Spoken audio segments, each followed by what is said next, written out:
பெரியம்பளை உங்க அப்பாவை கூப்பிட்டு விட்டார். பழைய பகையெல்லாம் மறந்து சிரிச்ச முகத்தோட போனவர் திரும்பி போன மாத்தா வந்தார். நான் அழுத, துடிச்ச, புரண்ட. எனக்கு ஆறுதல் சொல்லக்கூட யாரும் வரல. உங்க பெரியப்பா உங்க அப்பாவை என்கிட்ட இந்த நிரந்தரமா பிரிச்சது இல்லாம அந்த பழியை ஏன் மேல திரிச்சு விட்டுட்டாரு. ஊரே அவர் பக்கம் நின்னு என்னை ஏச ஆரம்பிச்சது. அன்னைக்குதான் நான் முடிவெடுத்தேன். உங்க அப்பா பிறந்து வளர்ந்து முடிஞ்ச இதே மண்ணுல சின்ன அம்பலத்தோட வாரிச உருவாக்கிட்டு சாகணும் தாண்டி இன்னும் நான் வைராகியத்தோட வாழ்ந்துகிட்டு இருக்கேன்.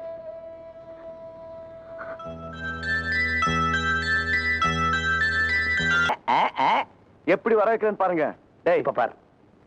Was was was was was was was. நீ கருவாட்டை காட்டணும்னா என் பூனை வந்துருமா? இல்ல கோயில் உண்டியல் காசுல வீட்டுல ஒண்ணு சேர்த்துட்டியா? அதை மறப்பனா? பார்த்து கூப்பிடுறா இவனை.